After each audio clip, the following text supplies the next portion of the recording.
Hi, I'm Eleanor. Welcome to MotorMatters. Today, BMW. Now, I've got to go back a little bit in history and say to you, in South Africa at very least, the 5 Series was the car that to me defined BMW before the 3s arrived. The mid-size executive sedan. Up to then, it was just Mercedes E-Class that ruled that roost, and then along came BMW with the original 2004s, etc.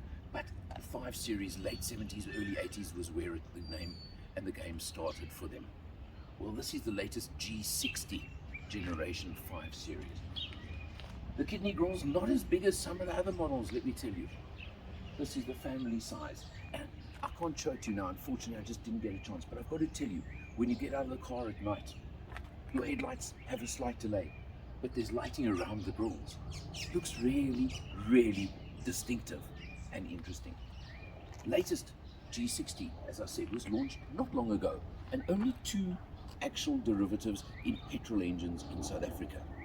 This 520 diesel and the M5 that came along a bit later. There are, of course, electric versions as well in the range. But now, when you consider that the 520 diesel would be, in my book, considered the conservative model in the range, it's very interesting that they've also chosen to only offer it with the M Sport kit. So you've got this very conservative white executive sedan with lots of little black touches all over the place, just adding a touch of aggression to the car at the same time. So it's kind of got a dual personality in that way. And don't be fooled by me telling you it's a 520 diesel. It's still got loads of performance. Low, sleek. 19-inch wheels are standard. We've got 20s on here. You can see with M badging on them as well, even on the alloy wheels. The M badge over there. You've got the black again down the side. Apologies for the dirt on the car. It's been raining in Joburg. What can I do? But you've got the very, very sleek sedan lines.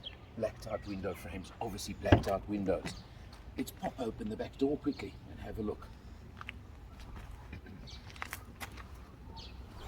As you would expect, the driver's seat set for myself. The legroom is good, but not incredible. But it's there, it's good. You've got, of course, aircon vents. You've got 2 USBs for the back seat. You've got all those kind of features, all of them that you'd expect. And in fact, you've even got extra USBs up there.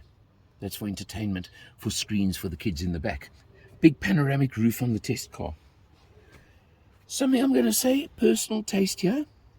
White car, beautiful with bits of black trim. And then you get this sort of beigey brown leather seats. I'm sure you can spec as you want. I certainly would rather spec black seats, I think, in this car. Or otherwise, if you don't have little kids around, even a nice cream color would work. Can't say this brown is my favorite, but that's me. Headroom is good as well. And of course, Harman Kardon sound system. Powerful sound. Goes with a car like this, doesn't it? And again, that's a nice big feature that you get. Although I keep saying it's a sedan, I love just the detail of the 5 over there, just behind the window. Just little details that add up to a lot. You come round to the rear and we'll look at the moment there, 520D, it says over there. You've got the diffuser, the big black diffuser effect over there. Funny hidden exhausts on a car like this, but you know what? It just looks like it's got presence. And that's what you want, again, if you're in the sedan market. You want presence. Auto opening boot. And if I can do this quickly, somewhere back there is a space saver spare wheel. Can you just see it? Now, interesting, BMW, of course, there you go, were the first to come with run flats and not offer spare wheels at all, and yet now they've gone back to a spare wheel. Very, very interesting. Now have a look. Long, deep boot. So Alan test time. This is not as easy as some others because there's not as much height here. But in squished mode, a 1.5 Allen boot. In very squished mode. But I'll grate it there, I think. So again, you can't complain about that in your family sedan. You're not going to want to travel with 5 on board in this one as far as I'm concerned. You want 4 And you have got little levers there to pull to drop the backrests of the rear seats if you really wish to do so. Again, not that kind of car. The 2-litre diesel engine, driving the rear wheels, keep that in mind, puts out 145 kilowatts and 400 Newton meters of torque through an 8-speed automatic gearbox. There is also 48-volt mild hybrid. I have read one figure that told me there was 153 kilowatts. So somewhere in that range. I don't think it makes any difference, as you'll notice on the road. And we're out cruising on the Hearties Road, just for a change. But I tell you, sublime is not the word for this 520 diesel. I was wondering whether the engine wouldn't be a bit small for such a big body, quite honestly, but it just wafts its way along. But waft is maybe not a fair word, because if you do want to go that little bit faster through a couple of twisties, the sedan just handles it brilliantly. The road holding is superb, but it's also about being ensconced in sheer luxury, sheer, I know BMW driving pleasure, but it's not that. Also, I don't have a number for you yet, but all I can tell you is that the range to empty just doesn't seem to move. So I will get you figures on fuel consumption, but at the moment, all I can tell you is it just is sipping fuel as well. I'm driving it very, very gently, but it's that kind of car. I just want to enjoy the ride. I'm in no hurry to get to my destination. Massive screen over here, and it's the modern one-piece across there. The new version of the BMW instrumentation, or digital instrumentation in front of me that I encountered the other day in the new X2. So yes, it's similar, but it's not similar. But it's got it all. It really is just one of those cars that, you want to know something funny? I think I could picture myself living with this, if only I could afford it. Jumping in behind the wheel, now you're going to get what I'm going to call standard BMW instrumentation in front of me, as I saw in the new X2. But it looks good, it looks modern, and it shows you everything. I haven't measured fuel consumption on this car, I'll be honest with you, but all I can tell you is I've driven about 400 plus kilometers. It's still showing me a range of 636 kilometers. This car is crazy light on fuel. Simple as that, easy as that, and it tells you everything, gives you all the information. You won't be able to see it in the light here. I wish it would work better sometimes, but there is a very big comprehensive heads-up display in front of the driver. You've got big paddles behind the wheel, and a good pull on one of the paddles moves you into sport mode as a shortcut, instead of using buttons or going onto screens and funny things like that. So you do get those things as well, all those there. Minimal buttons on the wheel these days, but you know what, I think that's good. I like that. I prefer it to some of the times where you're overloaded with buttons and overloaded with other things. Obviously everything is auto on, auto whatever way you want, and you've got things like seat heating, cooling, and obviously memories. I've mentioned the Harman Kardon. You've got this aluminium kind of look to parts of the dashboard, etc. This car just exudes class with a touch of sportiness hidden underneath the veneer. You've got a 14.9-inch touchscreen infotainment screen over here. Again, the single panel with the instrumentation in front of the driver. So you've just got the one massive piece of glass, relatively low in front of the driver as well, which I like a lot.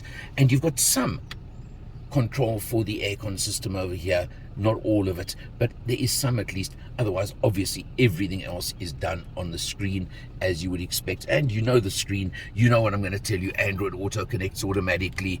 You've just got so much. It would take me all day to show you, but I think you know what I'm talking about.